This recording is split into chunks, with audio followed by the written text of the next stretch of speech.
Welcome to the Bringing the Human Back to Human Resources podcast. I'm Traci Chernoff, and I've spent my entire professional career in HR. Each week, we'll explore the delicate balance between people and business with the aim to reconnect the two and create meaningful outcomes. Listen in as I share my own experiences, challenge the status quo, and chat with guests from various industries about our mission to bring the human back to human resources. Hi, everyone. Welcome back to the Bringing the Human Back to Human Resources podcast. Thank you so much for being here for another week. Don't forget to rate, review, and subscribe wherever you're catching this episode, whether you're watching or listening.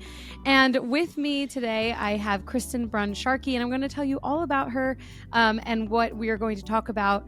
But just so you know, this is probably one of the first episodes in 2025, and we have a ton of amazing guests coming out this year. So depending on when this episode airs, which I think it is 2025, just know that there is so much in store for you and so much to look forward to. So without further ado, let me introduce Kristen to all of you. So again, Kristen Brun Sharkey is an executive coach, facilitator, and speaker who previously spent 15 years leading teams in advertising, tech, and marketing at companies ranging from early stage startups to Fortune 100s. Today, she helps leaders advance their careers, make better decisions, execute change effectively, develop innovative solutions, and successfully engage their teams.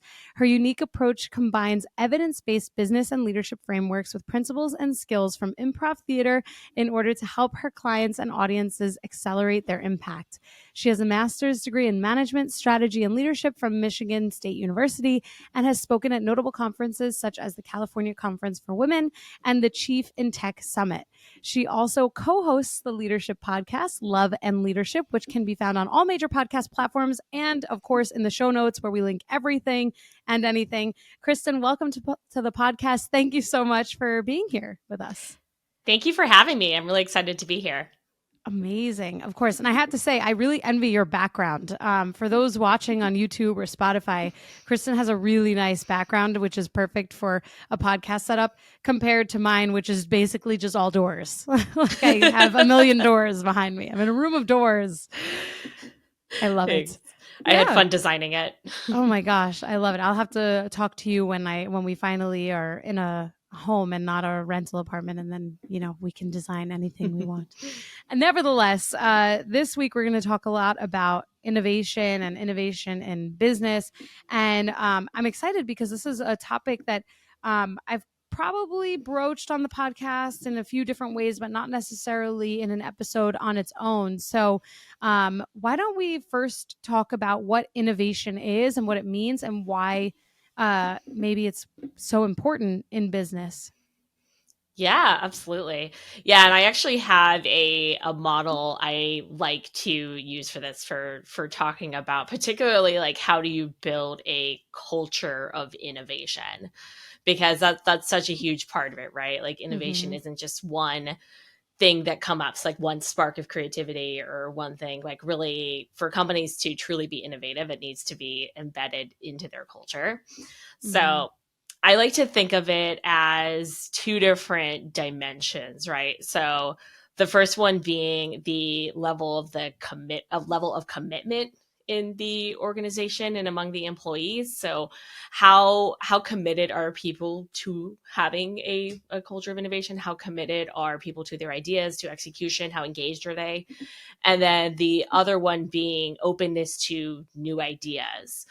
And I find that those two dimensions are really essential for building that, because if you have high commitment but low openness to ideas, you tend to end up with this more like culture of rigidity, like a lot of the language, like, well, that's just how we do things around here. And if you have a lot of openness to new ideas, but not really the level of commitment and engagement and execution in there, you tend to just kind of get more of the chaos where there's a lot of ideas and creativity happening, but it's not actually being carried out. So the combination of those two, I like to talk about when thinking about like what actually leads to innovation and an ongoing culture of innovation. I love that. And actually, this conversation is really timely because at the time that we're recording this, which is in the end of November, I'm doing a talk for a women's networking group for a number of women that are part of portfolio companies for this private equity firm. And a friend of mine is an HR leader at one of those companies.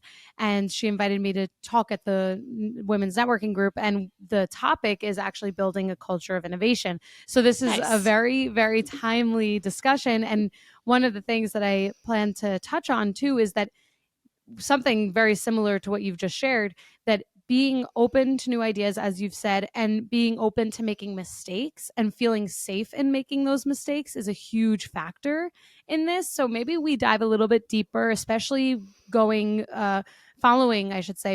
your rubric for building an innovative culture. When you think about those two parameters, again, looking at your rubric, how does someone listening to this podcast episode walk away with a better understanding of how to actually implement those things, where they're building ownership, creating ownership, and then also allowing for those ideas to take place and feeling like they are safe, in a safe place to be able to share ideas? Yes. Yeah, absolutely. And this is why I love integrating principles from improv theater into many topics, but this is one of my absolute favorites because it applies so well. And yeah, as you said, having an environment where failure is safe is absolutely critical, because if people do not feel safe to make mistakes, then they're not going to raise ideas. They're not going to be in an optimal environment for coming up with new ideas. And they're definitely not going to be in an optimal environment for raising those ideas and bringing them forward. So having that culture where failure is destigmatized is so essential. Like, I always love to quote Brene Brown with, like, there is no innovation and creativity without failure, period. And True. Because everything's better when Brene Brown has said it, right? So Totally. I know, she's a great mind of our present day. Yeah, that's such a great way of putting it too. And to your point, like, whenever she says something, it's really said in such a way that's so clear and direct and kind. And I think about failure often because sometimes I'm like, oh, if someone ever asks me an example of when I failed, it's like, of course there are examples that I think of, but the ones that come to mind are when I was innovating or trying something or building something new. I mean, you have your own business, I have my own business, and inevitably that is built on the backs of innovation, because you're building something primarily from scratch, and you're seeing, you're throwing spaghetti noodles at the wall, and you're seeing what sticks. And that's kind of like a visual for innovation. When you, to your point, and to Brene Brown's point too, when you are innovating, you have to, you inevitably are going to fail. And I think people see this term failure as like this big bad wolf, and something that they constantly try to avoid. But it's actually failure that teaches us what success is. And it's failure that teaches us how we need to pivot, or ways in which we pivot, in order to find that success. And all of this to say, and I certainly don't want to ramble on and on and on and on, because I want to hear from you, but all of this to say is that when we do make mistakes and we are innovating, it's something that you can feel. Like, you can feel when you have the opportunity and the place and the space to innovate, to make mistakes, to fail, without that fear of reprisal, or the fear that, I don't know, in very realistic terms, that someone's going to get fired or reprimanded for the mistake that they make. So I guess, on that note, with the companies that you've worked with, and especially with your love for improv theater, have you seen cultures where mistakes are not okay? And have you had to, or have you leveraged some of the tools in your tool belt to try and initiate change amongst that culture, or within that culture? yeah, absolutely. Well, and it's funny too, because there's always what a company says, and then there's what is the reality of it, right? Totally. Like, what is actually enforced via, like, what's recognized, what's what is promoted, what's tolerated, right? Like that sends different messages. So a lot of times companies are like, we want this is innovative and safe, but then if you're reprimanding people for taking risks, and if you're promoting people who are just playing by the rule book and not going above and beyond and really stepping outside, then that's the message you're sending, right? It's not what you're saying ultimately. Right. But yeah, I think there's a lot of things that help with this. One of the first things I usually work with companies to understand is the importance of separating the process of idea generation versus the evaluative part of it. So there's two different types of thinking. There's divergent thinking and convergent thinking. And divergent thinking is the generative part. That's when you're actually coming up with new ideas and generating like different options and possibilities and solutions. And the convergent thinking is when you're actually narrowing down those ideas. You're analyzing them, evaluating them, figuring out like what is the best solution. And what too often happens in companies is they try to do these both at the same time, or they just skip over the generative part right. entirely, right? Just go straight to evaluative. And you miss that critical part of actually coming up with the creative solutions in the first place. But you also miss the opportunity to create this really like safe space for idea generation where people feel like they can speak up. And with improv, this is where bringing in the concept of yes and, which if people have heard of improv, it's very likely they've heard of yes and, but if you're not familiar, it is basically the core of improv. So there's two words. There's the yes, which is agreement and validation. So you're taking the idea that the person has put forth and you're validating it, you're agreeing with it. And then there's the and, which is you're adding your own contribution to it. And this combination like really works so well when it comes to coming up with the ideas and when you're in that generative space, and separating that from the, okay, now let's actually evaluate, analyze, and figure out like what is the best solution here is so powerful. It's so true. This, it's really funny. This is also part of this presentation that I'm doing at this networking group. And it just goes to show you how there are very applicable, real solutions for people to leverage in order to drive more cohesion and innovation and collaboration. So I love that you brought up yes and, I should say yes and, by the way. But it's something like that I have found has come up recently, even in my like day job, let's say, quote unquote, where I work for a tech company. And, you know, we talk about yes and a lot because there is, while it supports innovation, and being in a tech company, as you know, innovation is kind of like the ethos of everything that happens in order to drive progress. However, you know, when we think of yes and as an approach to communication and all of this, it really does help to foster more innovation. It helps to foster more collaboration and a moving away from what you called a more rigid approach, really to I guess it's kind of like interaction with one another, and the culture of a business. And there is actually a TED talk. I should probably link it. There's a TED talk that I recently found in doing some research for this networking group that I'm speaking at, where this person who's not in HR, not in not in a position where she's like coaching teams, from at least from what I saw at that time, and she was talking about how the yes and approach, which I learned from that TED talk, came from improv. I did not know that before, and I obviously have now reiterated this in my mind from what you've shared. She talked about how it completely transformed the way that she led her team. And so when I think about like non-HR people or those who are not in your profession or in your industry, how they can benefit from taking an approach like using yes and to foster more ideas or the sharing of new ideas, creating psychological safety amongst their team, all of that really goes so far, and all it requires are two words. I mean, I think it's so fundamental when we think about how some of these solutions are some of the simplest. It's like the way that you interact with people, the way that you prevent yourself from chopping down the tree? Because I'm sure you've also, don't let me presume here, but I'm sure you've worked with leaders who would rather just say, no, we're doing it this way, or no, we're doing it that way, because that's their idea and that's what they want to do, instead of taking an approach like yes and my as you were sharing the beauty of improv theater and how we can leverage some of these tools and tactics, I was thinking about Blockbuster, actually. And I think also I was thinking about this because I'm rewatching Schitt's Creek for like the fourth time.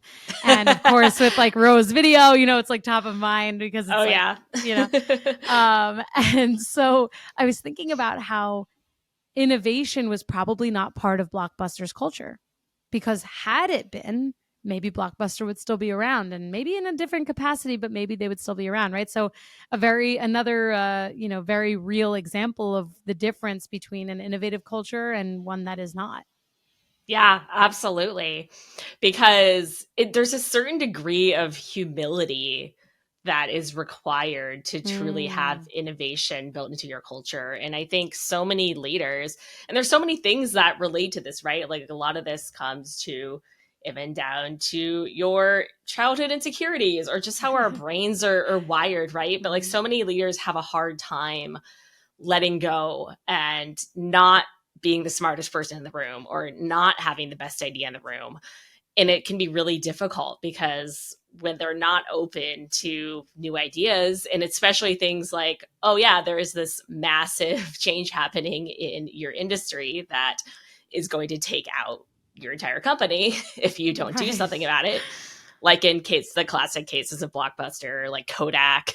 It's like another one, right? If you don't have that openness and willingness to see and do things differently, and also the willingness to accept that like what's worked for you in the past and what has come from you as a leader is not going to necessarily work in the future, you're going to be vulnerable to these kind of situations. And it does, I think that like as for leaders, it takes a lot of self-work to be able to do that successfully. But if you go back to I love saying this, and my husband and I have our podcast, Love and Leadership. We reference this all the time as kind of like one of like the raison d'etre for our podcast is like great leaders create more leaders. And if you think about it in that way, like how can you elevate the ideas and solutions of other people, then that's when it's going to really help with creating this more innovative culture altogether. Yeah, I love that. Great leaders create more leaders. And isn't it so true when we think about even our own experiences with leaders who are amazing, or great in this case? Maybe they're not even amazing. Maybe they're great and great plus. Those are the people that we really emulate. Those are the people we want to work for, and that we want to I guess emulate is really the right word, but borrow from. It's like you've finally become a leader, or I am a firm believer that even people who are individual contributors are leaders too. But still, if we really think about someone managing a team, when you have a great leader, you have something serving as an example for you. Even if someone's like an athlete in high school, I mean, there actually is a pretty sizable population of my listeners who are not in college yet. And so I think about, well, if they're in high school or they're younger and they're on a sports team, or they're part of a club at school, and they have a coach or a mentor or someone who's guiding them through an experience, and they're really amazing at what they do, that helps set people up for success later on in life. And the inverse to that is if they have someone who is not such a great example of leadership, it might deter them from reaching that potential for themselves. There's so much responsibility when it comes to being a leader in title, so to speak, because again, you can be a leader without it. But I I really love that you and your husband say that. I know I said this when we spoke the last time, but I really love that you and your husband do your podcast together, because that in and of itself means that you are extremely open. And you are willing to hear it all. I don't know if I could do that with my husband, because I kind of like having my own thing, but I think that's awesome. It's so awesome. It's a Kudos lot to of you. fun. It really is. That's awesome. No, I think it's great. And then it's like you can really hold one another accountable to your various parts of the podcast business, because it certainly requires a lot. It's that's nice. I think it's really nice, very heartwarming.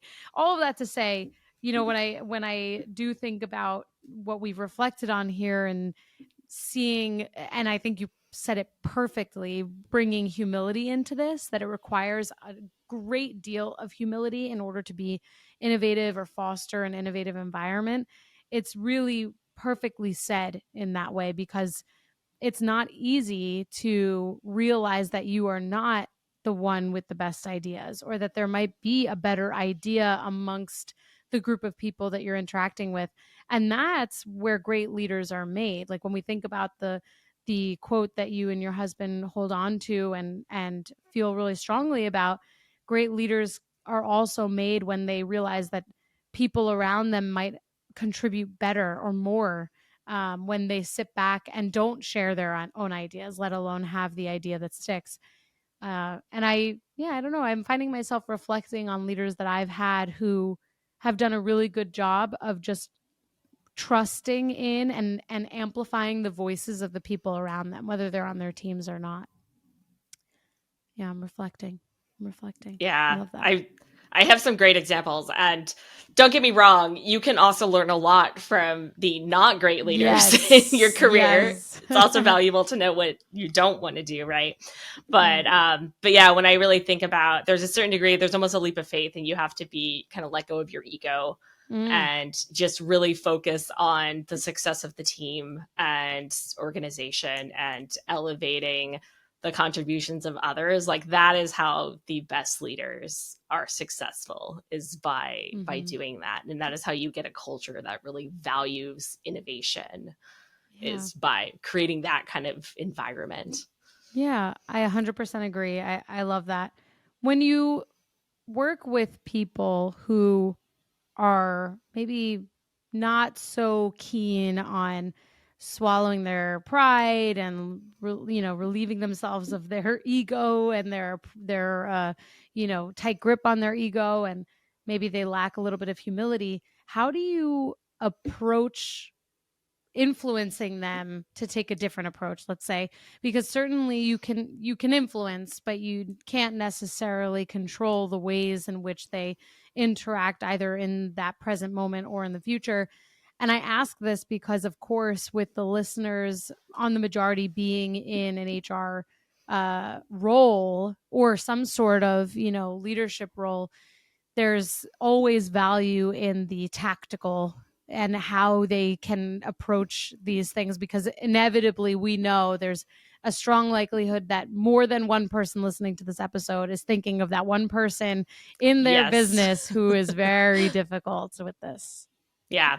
And that's reality, right? Like you have some people, even as an executive coach working with an organization, you're going to have some people who come in and they're like, I'm going to take advantage of this. I'm so ready to hear it all. And you're going to have some people who have more movement to go in terms of like coachability and willingness to see and work on issues, right?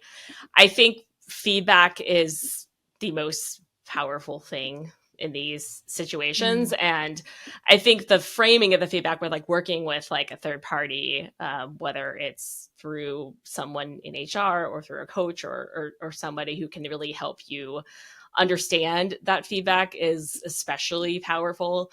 But I mean, I actually added to the variety of tools I use, I added an assessment recently from a company called Genos, which is an emotional intelligence assessment that it also has a 360 version of it. Because I think, say, for leaders who have challenges in certain areas of emotional intelligence, the feedback from other people is so valuable, and seeing it in a way where you can actually see what the patterns and trends are can really help open somebody's eyes up to it, and presenting it in a way that is helpful and constructive is also a big piece of that. So that's usually my number one thing, is sometimes when somebody is not open to changing, they need to see it in a different way. And like feedback is the most powerful way to do that. Yeah, that's great advice. And I love that there's also this reality that people can totally outsource that, the way in which that feedback is delivered to someone. This is to me is really the beauty of an executive coach. You bring them on, they're not a part of the organization. They sell it to them straight. It's like, Yep. you need to do these things differently, and here are all the reasons why, and here's how you do those things differently. And there isn't any relationship breakdown in the delivery of feedback, because of course, like, I agree with you. This is exactly what feedback is for. If not, these other examples that we could use for where feedback can influence change. But sometimes it can be really difficult to be within the organization or within the team delivering that feedback. And there, unfortunately can be a degradation of relationships. Not to say it happens all the time. And certainly that's not a reason to avoid giving feedback.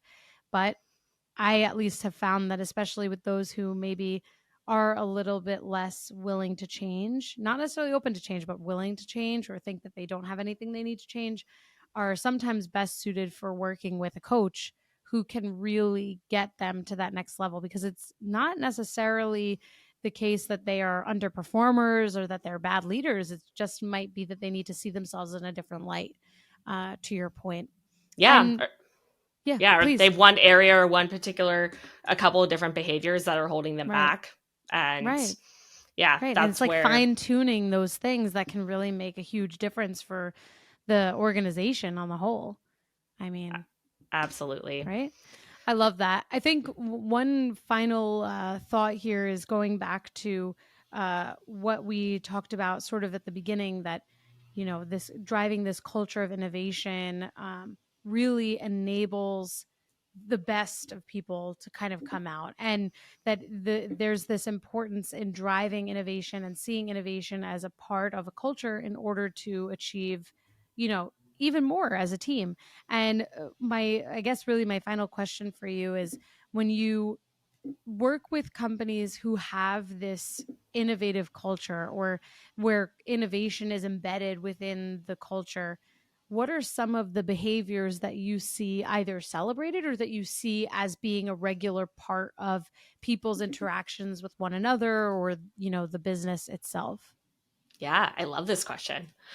Thanks. Yeah. I think there's a few things that come to mind. I think part of it is having some kind of celebration of failure is a Hmm. really powerful thing that can be integrated. And a lot of, like, when we're talking about culture, I think it's important to talk about, like, what are behaviors, rituals, norms, and things that you see that are representative of the culture. So there's different ways to do it, and sometimes it's just as simple as like a leader starting with, like, here was my biggest screw up from this month, and here what I learned about it. What was yours, right?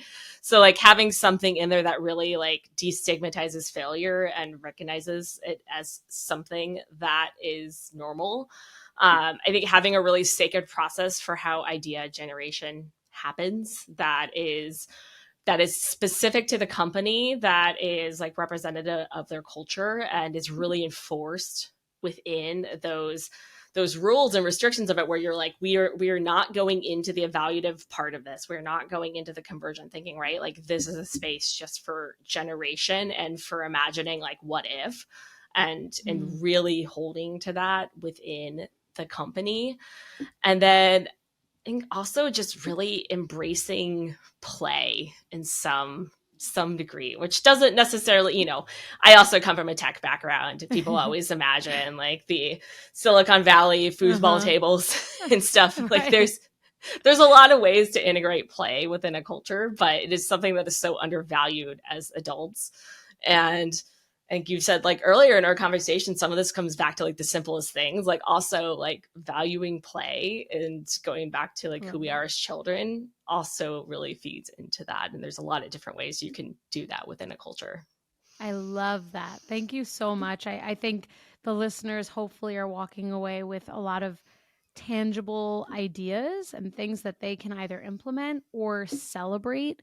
You know, we talked a lot about behaviors today, and I think the best way to see more of the behaviors that we want is to your point, celebrate those things and recognize and reward the behaviors you want to see and not the ones you don't.